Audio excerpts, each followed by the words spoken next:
Merci de nous rejoindre sur ENN24 pour cette nouvelle édition du journal de la CAN. Une compétition qui en était aujourd'hui à sa 4e journée. 2 rencontres étaient au programme dans le groupe D, Sénégal-Tunisie et Afrique du Sud-Angola. Dans le premier match, le Sénégal et la Tunisie ont fait match nul 2 buts partout au terme d'une rencontre pourtant largement dominée par les Lions de la Teranga. C'est la Tunisie qui avait réussi à ouvrir le score dès la 9e minute par le biais de Issam Djema. L'égalisation sénégalaise interviendra à 2 secondes du coup de sifflet par Sall qui profitait d'une mauvaise relance de la défense tunisienne.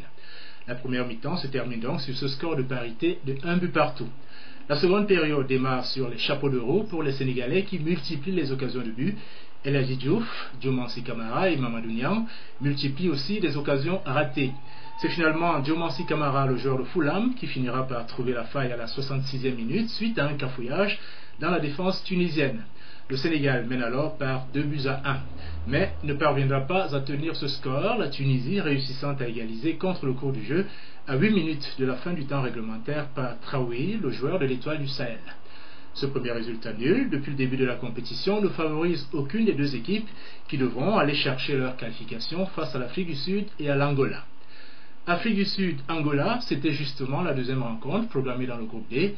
Là aussi, les deux équipes se sont séparées sur un score de parité, 1 but partout. L'Angola avait pris l'avantage à la 29e minute par Manoucho qui vient de signer à Manchester United avant de se faire rejoindre à la 83e minute par un superbe but de Van Heerden. Les Bafana Bafana ont par ce résultat effacé le mauvais souvenir de la CAN 2006 où ils avaient fini dernier avec 3 défaites sans marquer le moindre but. Tout reste à faire donc dans ce groupe D où toutes les 4 équipes ont chacune un point au terme de cette première journée. Le programme de ce jeudi 24 janvier prévoit 2 matchs comptant pour la deuxième journée du groupe A, Guinée-Maroc et Ghana-Namibie. Revenons maintenant sur cette information que nous vous donnions hier en exclusivité ici même. L'information est reprise aujourd'hui dans le quotidien britannique de Mirror. Il s'agit de la liste complète des joueurs des 16 équipes participantes à la Coupe d'Afrique des Nations 2008. Une liste publiée sur le site internet de la CAF et qui comprend, outre les dates de naissance et les noms complets de ces joueurs, ce qui est tout à fait la norme, mais aussi et surtout leur numéro de passeport. Erreur d'appréciation, faute d'inattention ou incompétence, nous interrogeons-nous hier. Eh bien la CAF, qui avait promis de retirer ces informations pour le moins confidentielles de son site, ne l'a toujours pas fait.